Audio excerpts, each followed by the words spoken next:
ما برای چی رفتم برای چی همه عید میکنم من نکنم خیلی نبود و چه مرا سری لباسای نپوشم مرا عید روی کرد.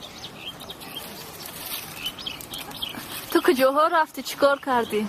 من رفتم زوچکا چیندم عدی رفتم از میرم پرایزنیک я праздники мама мне одела красивые одежды я пришла в праздник собирала жвачки اول این عید سعید فطر رو عید سعید قربان رو کل مردم ترکستان تبریک میگیم و در کارهای شما پروردگار هدایت کنه خدا در پشت پناهتون نگهبان باشه و برای کار کار کنه.